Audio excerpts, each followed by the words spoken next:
Kifaananyi ekiri ekasokoso okuva minisita bwe yajja ekisooka akabembekeza weekali abo abatamenyebwa bakyali mu mayumba gaabwe naye kati obuzibu obuliwo nti bano be baamenya okudda be baamenya already police taking a possession kubanga emala okumenya abantu n'ekiriyalinga ettaka eryo police taking a possession kakane kizibuwalira bano abantu be baamenya okukomawo okufuna obwannannyini ku kibanja kyabwe kati olutalo oluliwo tebasobola bana be bamenya tebasobola kukomawo kuzimba bwe babamenya kakitegeeza police ekyo yali yagala kukolesa lukujjukujju ku taking a possession ekintu ekyali ekyobulyaza amaanya ffe tulowooza nga obukulembeze abantu baba balemeseza okubeera nga badda mu ttaka lyabwe lye baalimu ku kibanja kyabwe kye baaliko balina details zaabwe obukulembeze buziina abantu abo baliyirire baveeyo mu mirembe era gye bavuddeko minisita we yawa ekiragiro nti abantu badde ku ttaka lyabwe ekyaddako amasasi gaddamu kunyooka ne baddamu okubeera nga bakuba abantu baffe katugamba interest kyeyo abo bantu abo bakolera ani lwaki banyigiriza munnayuganda lwaki munnayuganda afuuka omubudda mu kitundu kye so tulaba nti waliwo obumenyi bw'amateeka era poliisi munnaye bamukwata mundu buba gufudde mugano kubeera nti abantu baffe abo tebadde bateekedwa kubeera nga bakola ki nga badda ffe kintu tetuvumiryanga obukulembeze kubanga abantu babalaga nti babamenya mu bukyamu era omuntu mu kubamenya mu bukyamu balina kuddawo kati ebyo RCC amalala ge yali aleese era mwatulaba twamwambalira obutame mu buyina nga atandise okuleeta amalala wano ekifo tannakimalamu na nnaku nnya ayogera alowooza alinganga akulembera ekyalo gye yava naye tumutegeeza kino kyali kino ekibuga kirina okukulembera kubanga abantu b'okulembera babuufu era bayivu tojja bakangakangana mundu zo zoyina tojja bakangana majeego goyina kubanga ffe buli muntu ali wano mu kibuga amanye ennaku ye era amanye ensonga eyamuleeta wano mu kibuga era amanyi ensonga lwaki waali mu kibuga wano so kitusaba nti ng'obukulembeze security mwekube mu ttooki mubeere nga mumanya nti abantu mulina kubeera nga mubakuuma n'ebyabwe ffe minisita we yajja n'abakulembeze bonna baaliwo twassa kimu ne tukkaanya nti abantu bamenyebwa mu bumenyi bw'amateeka era ne tugenda ne tulambula abantu ne tubagamba badde mu bitundu byabwe kati be batamenya bo basigala bo bambi bajaganya nti tebagenda kuddamu bamenya abaali bajja amabati ku mayumba gaabwe baagazzaako naye ekitundu ekyali amayumba ge baamenya baabo babalemesa ekintu ekyobulabe ate nga kikati ekitandise n'okuleeta nga kireeta obumenyi bw'amateeka buno obumenyi bw'amateeka temulooza nti buva mu ggulu omuntu watuuka ekiseera nga takyalina wasula ng'alina abaana talinawo abasuza wamumenya ekijja okudda kajja kwekyawa mu kwekyawa oyajja okukwata akatayimbwa oyajja okukwata ejjambiya oyajja okukwata amayinja gwakulumbe naawe gwalowooza nti oli w'amaanyi nnyo munene mu gavumenti bakulumbe ne ku kikomera kyo ng'oyingira bakutuuseeko obulabe kubanga abantu bano ffe tubatadde mu mbeera eno ng'onaagamba nti obumenyi bw'amateeka oyagala bukendeeza abantu bwempawalinze batya ozudde ekizibu ekireeta ekyo nga tonagamba nti omubbi talina kubeera nga aweebwa bondi babbeeyo ozudde lwaki omubbi oyo abeerawo otegedde embeera ereetera omuntu oyo okumenya amateeka kati mwami Museveni alemeredde okubeera nga afuna eddagala ly'obumenyi bw'amateeka ate n'ateekawo embeera gye tulowooza nti osanga katuli mu 2025 mwaka gwa byabufuzi ng'egenderedde okugamba nti bannabyabufuzi nagwe banaakwata tebalina kuwa bondi babbeeyo naye nga beebalambise mu kintu kyababbe so twagala poliisi nekirala poliisi nga tujuliza era ekiragiro kya Mwami Museveni poliisi ng'onaakwata abantu oba omuntu nga mumenyi w'amateeka simanyi wemufuluma mu ggwanga lino ku ssente y'omusolo kikyemwegoma mu nsi ezo ezakula nga zi Canada, America, Bungereza, Germany n'awalala omumenyi w'amateeka poliisi esobola n'omutuukirira nemukolako okunoonyereza poliisi egenda okukukwata mu nsi ezikulaakulanye ng'erina obukakafu ne wano bajja kukukwata leero nga tebalina bujulizi be bana abaana bozuula ba myaka ena nga bakyali mu kkomera mu babakwata lwa butujju naye nga babakwata mu kalulu ka 2-2 naye nga ne guno gwaka tebalina bukakafu bupiiringa abantu abo bali mu makomera bavundira mu makomera kakati ogenda okulaba nti emyaka 15 gisobola okugwako beena naye bagamba temulina musango naye ng'omuntu ebbanga lyamaze mu kkomera tebamuliiridde na myaka egyo mulebinga kugenda kano kiza besije waliwo emisango gye bamutikako ga yesimbawo mu 2 gumu bagisalabo 2 gumu nti tiyalina misango kakati nowesanga nti tulabye nti president zize zibeeranga nga abantu bakwatibwa tebalina musango bazizza nenga bali ku allegations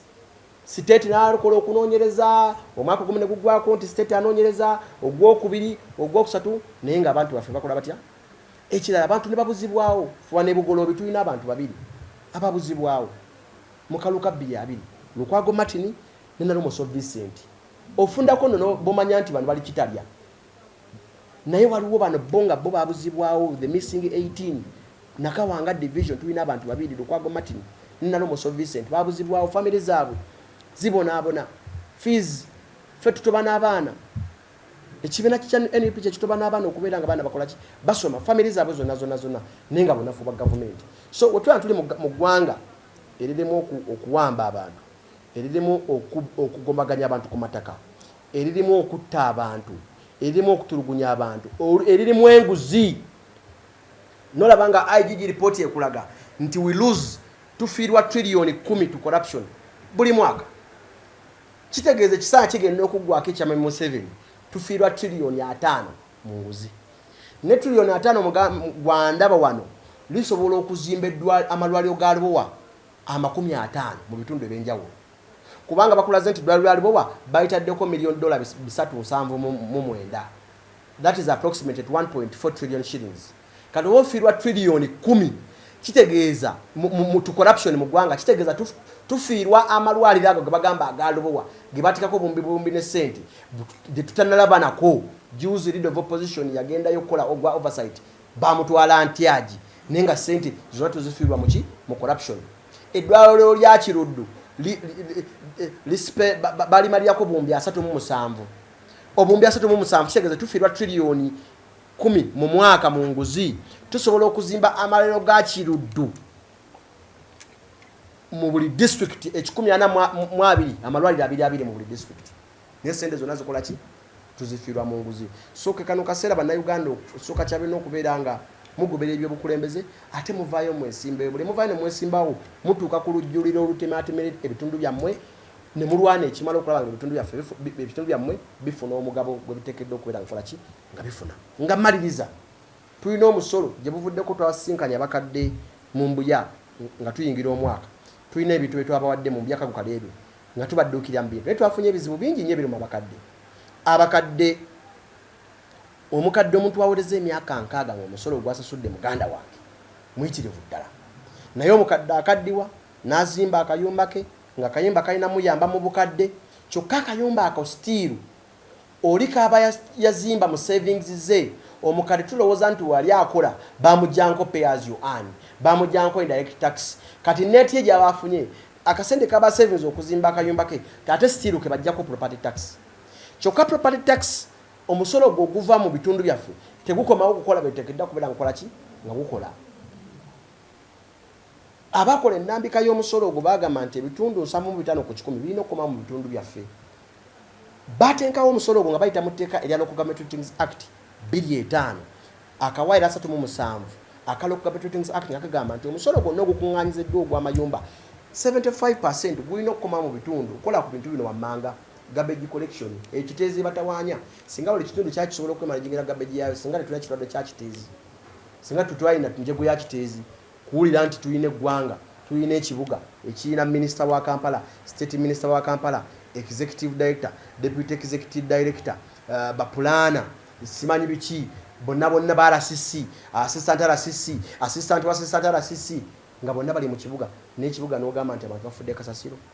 kati property tax yali nokola ku nsonga eyo yalina okukola ku nsonga y'enguudo yalina okukola ku nsonga street lighting amataala okubeera ng'ekibuga kyaffe kyakayakana naye sente nga bwe ziva mu kitundu kyaffe zigenda ku consolidated fund nga bekozesa etteeka lye baateekawo erya Public Finance Management Act erya 2015 neffe tubagamba tetulina mutawaana nti sente omuntu aba zisasudde kale ajja sasula zigende mu URA zigende mu consolidated fund sente ezo zituuka mu consolidated fund lwaki ebitundu 75 tebikomawo netugamba nti mu mutungu mba mu milioni 5 musolo gw'amayumba 75% ku milioni 5 ze milioni 375 lwaki tezikomawo ne zikola ku street lighting ne zikola ku bukubo obutawaanya, ne zikola kasasiro, ne zikola ku antimered drainages, ne sente nga bwe zigenda omwaka oguwedde nga Gombola nakawa financial year yagwa twakunganya billion 18. Billion 18 nga 50%, that is local revenue, nga 50% za property tax. Ne sente tuzibuuza mu bitundu byaffe bazaakomawo tezina kyesekedwa kubanga zikola. So bimitu ebimbe twagala okubeera nga ng'obukulembeze bwe tuba nga ffe ba political heads, bwe tuba nga ffe abakulembeze abatwali Gombola lino, twagala okubeera nga twongera okubeera nga tusomesa abatuuze b'omu Nakawa okumanya obuvunaanyizibwa bwabwe, ate n'okwongera okubanginga table okuba emmeeza okulaba nga tudemandinga ate tutudde okubeera nga tufuna ng'obukulembeze.